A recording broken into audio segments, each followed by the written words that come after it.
Have you ever looked around the room and thought, why wasn't my name put forward? You've led the projects, delivered the results, done everything right. So why are you being overlooked? Welcome to the Your Next Move podcast, the show for high-performing professionals who want to be seen for their brilliance, speak with influence, and accelerate their path to leadership. I'm your host, Kimberly Brown, international career and leadership expert, keynote speaker, and best-selling author of Next Move, Best Move. If you're ready to turn up the volume and finally get seen, heard, and respected inside and outside of your organization, you're in the right place. Let's head into today's episode. Welcome back to episode 117 of the Your Next Move podcast. I'm your host, Kimberly, and today we are talking about something that has fundamentally changed the way that we speak professionally: commanding attention through a screen. Here's the reality. Whether you are presenting to your team on Zoom, pitching to investors over Google Meet, or delivering a webinar to potential clients, virtual speaking is not going away. In fact, according to a Gartner study, 86% of job interviews are now conducted virtually, and 90% of hiring managers expect remote presentations to continue as a standard business practice. I know we've heard so many things about we're just waiting for it to go back to normal or return to office, but when it comes to speaking, I've got news for you. Remote speaking is the new normal. I don't know if your office is calling you back and you're no longer virtual, you're hybrid, and I mean hybrid, 3 to 4 days in office, only 1 day remote. But when it comes to speaking, we really have to learn and get really good at commanding attention when we're literally just a face in a box on someone's screen. Now I know what you're thinking. Some people may be saying virtual speaking is easier. You could have notes, you have your own space. No one can see if your hands are shaking. And sure, those things are really true. But here's what I've learned both from my own experience and working with clients. Virtual speaking presents a completely different set of challenges that most people honestly are not prepared for. So today we're breaking down exactly how to own the virtual stage, because your camera is now your stage, and it's time that we treat it that way. So let me start with this. Virtual speaking is not just regular speaking, but easier because you get to be home. It is a completely different skill set. And if you've been struggling with it, that doesn't mean you're bad at speaking. It just means that you're trying to use in-person strategies in a virtual environment, and that does not work. Here's why virtual speaking is actually harder in a lot of ways. First and foremost, you cannot read the room. In person, you can see if someone's confused, excited, bored, or checking out, maybe even falling asleep. You can see the nodding heads. I call it the millennial nod. When you see people nodding along with you, you can see people literally leaning in. And on a virtual call, you're staring at a grid of black boxes or frozen faces, someone you're literally talking to, but they're giving zero feedback. A lot of times you can see them multitasking, and that's disorienting. There are a million distractions. When someone's sitting in an audience, their phone is in their pocket or their purse. It may be in their lap, but there could be a little bit of guilt about actually checking it when there's a speaker in front of them. But when you're on a video call, your phone is right there. The email tab is open. Slack is going off. Your kids might walk in. The doorbell might ring. You're competing with literally the entire environment in someone's home. And you're doing it from inside a tiny box on their screen that can easily be minimized. Also, the intimacy can sometimes feel a little weird. You're simultaneously in someone's home or office, which should feel intimate, but you're also not actually with them. You can see them up close, but you can't shake their hand or walk up to them after. It's a strange middle ground that our brains aren't honestly naturally wired for. And last but not least, there are technical issues that could always be lurking. Your internet could lag, the audio could cut out, someone could forget to unmute. It always happens. You think that after a whole pandemic we would know, but we don't. The share screen function can fail. All of these technical hiccups create anxiety and break the flow in a way that just doesn't happen in person. So if you've been like me, virtual speaking, and sometimes you can feel like it's a little awkward, a little exhausting, you're not wrong. But we can master it. So I have 5 strategies for commanding virtual attention. And these are actual things, specific things that you can do to dramatically improve your virtual stage presence. So number 1, treat your camera like a person. Y'all, this is the most important thing I can tell you. Your camera is the audience, not the faces on the screen, not the camera lens itself. When you look at people's faces on the screen, it looks like you're looking down or away. But when you look directly into the camera lens, you're making eye contact with every single person watching. And eye contact, even virtual eye contact, is powerful. And you got to stop looking at yourself, okay? I know I do this, most of us do, and we've got to stop it. Research shows that eye contact activates the same neural networks as physical touch. It creates connection, it builds trust, it makes people feel seen. And on a virtual call, looking into the camera is the only way that you can create that connection. So here's what I want you to do. I want you to put a sticky note next to your camera with a smiley face or an arrow pointing toward the lens, whatever helps you remember to look at the camera. And practice talking to the camera like it's a person you care about, not the faces on the screen, the camera itself. I know this feels weird. You want to look at the faces or yourself, but trust me on this. When you start speaking to the camera, your audience will feel the difference immediately. And also, all of these tips that I'm giving you, if you are in the midst of job interviews, these apply. A job interview is virtual speaking too. So, number two, I want you to frame yourself like a professional. I cannot tell you how many presentations I've sat through where the speaker is framed like they're in a witness protection program. Too far away, terrible lighting, camera pointing up their nose. It is a mess. Your framing matters a lot. And here's what you need. First, you need an eye level camera. Your camera should be at or slightly above eye level. So don't put it on your lap pointing up. Do not put it on a stack of books that may topple over. Invest in a laptop stand or prop your computer up properly. When the camera is too low, honestly, it's unflattering and it creates a power dynamic that makes you look less authoritative. Next up, you need good lighting. Face a window if you can, or get a little ring light. You want light on your face, not behind you. If you're backlit, you're basically a silhouette and people can't see your expressions, and every expression matters, especially virtually when you are really trying to create connection. Next up, a thoughtful background. Your background should be clean but not sterile. A bookshelf, some plants, some art, something that gives a sense of who you are without being distracting. And please make sure there's nothing embarrassing in your background. I've seen too many professional presentations interrupted by someone noticing something weird on a shelf in the back. Think about what is in your frame. And last but not least, we want to center yourself in the frame. You should take up most of the screen. Your head and your shoulders with a little space above your head, not so close that you're cutting off the top of your head, but also not so far away that you're a tiny person in the corner. This might seem superficial, but it's not. Research from MIT found that people form impressions of speakers within the first 27 seconds. On a virtual call, your framing and technical setup are a part of that impression. You can have brilliant content, but if you're poorly lit or badly framed, people's brains are registering unprepared before you even start talking. Now, I know some of you may be like, well, what about a virtual background? Let me just say this.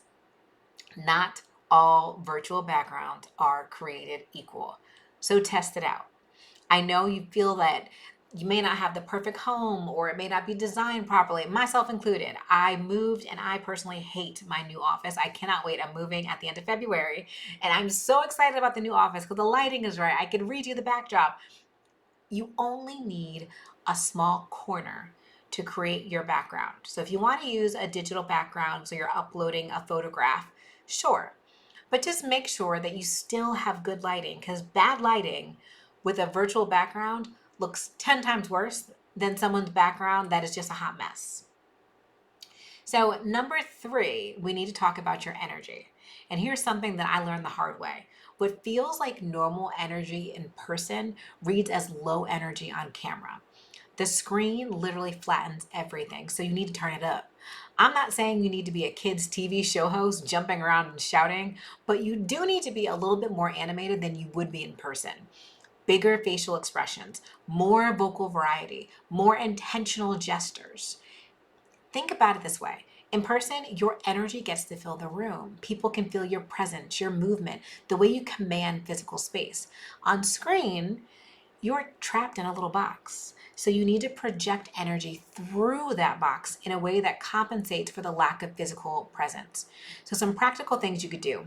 Stand up when you present. If you have a standing desk, pump that baby up and allow that to help change your energy. When you stand up and people can see you from the waist up, standing gives you more breath support, more energy, and more presence. Next, gesture on screen. Keep your hands visible and use them to emphasize points. Don't go crazy now, but you don't just want to be a talking head either. Vary your vocal tone. Monotone kills on virtual calls. Speed up for excitement, slow down for emphasis, and pause for impact. And also try and smile with your whole face. On camera, you need to smile bigger than you think. What feels like a big smile to you looks like a pleasant expression to your audience. And again, this is going to feel weird. It can feel over the top to you at first, but I'm challenging you to do it anyways. I promise it does not look over the top to the audience. It looks engaged, okay? So number 4 is create interaction opportunities. One of the biggest mistakes people make on virtual calls is treating them like one-way broadcast, like they're recording a podcast by themselves. You talk, they listen, everyone's camera's off, no one says anything. That's not a presentation, it's a hostage situation, okay? You need to create opportunities for interaction, even small ones, to keep people engaged. And here are some ways to do that. 1, you could ask questions, not rhetorical questions. Ask questions where you pause and let people answer in the chat. And there could be a little delay. I know on Zoom, when I'm presenting virtually, there's always about a 10-second delay before I see a response. So give it a moment. I know those 10 seconds can feel really, really long, but in that time period, give your own example. You can ask something as easy as, what's the biggest challenge you're facing with this? Has anyone here experienced this? Even if only a few people respond, it helps to wake everyone up. You could also use polls. Most virtual platforms have some type of polling feature. Use them. They're quick and they get people clicking and they can give you real-time data about what your audience is thinking. Also, you can call on people gently. You could say, hey, Christy, I would love to hear your perspective on this.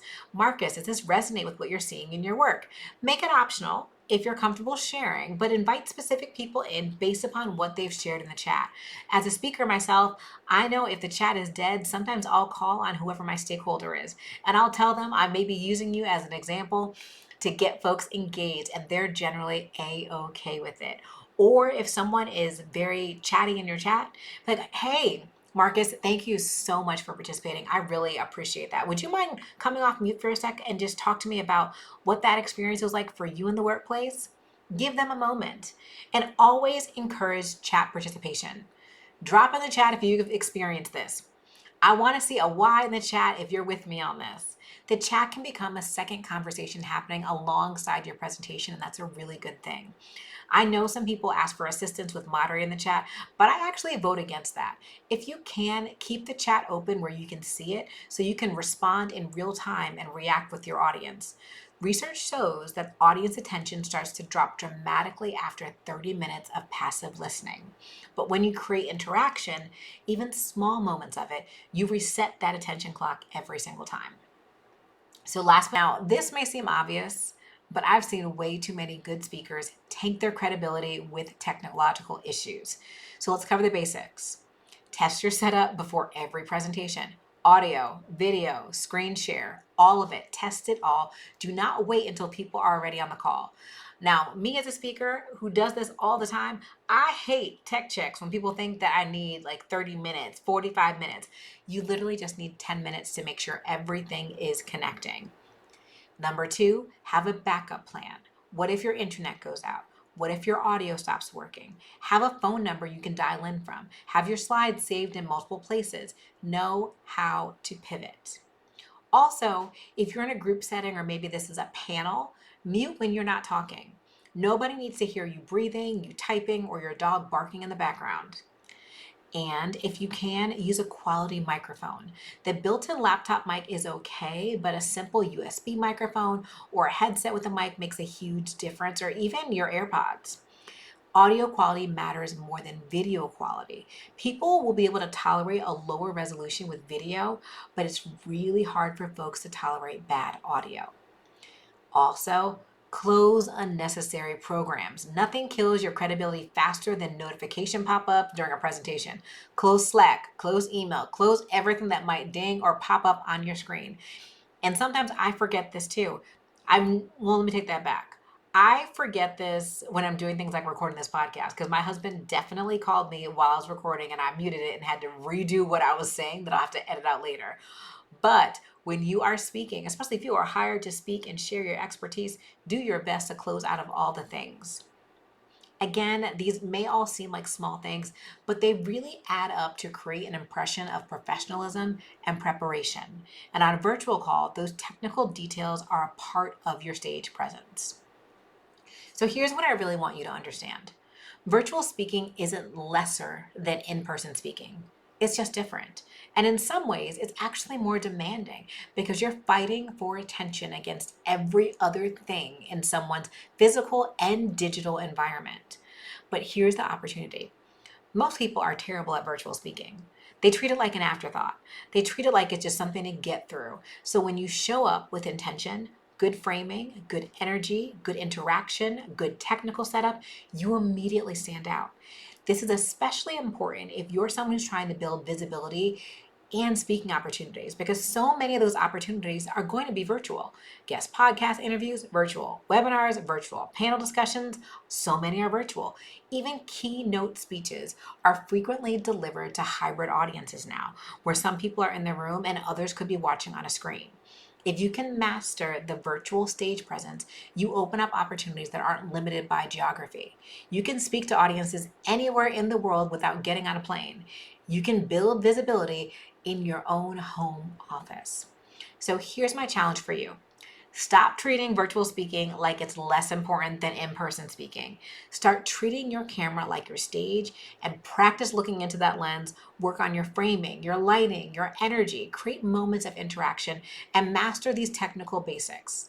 Because your ability to command attention through a screen is now just as important as your ability to command a room. And if you want to build visibility, and if you want speaking to be a part of how you grow your career or business, you can't afford to be mediocre at virtual presenting anymore. And if you want to go deeper on this, I would love to support you. If you want to develop not just your virtual stage presence, but your entire speaking and visibility strategy, that's exactly what we do inside of the Visibility Shift. It is my 6-month program where we build your speaking skills, your visibility strategy, and your confidence to show up powerfully, whether you're on a virtual stage or a physical one. You can learn more by going to KimberlyBOnline.com/TVS. And until next time, may your next move be your very best move.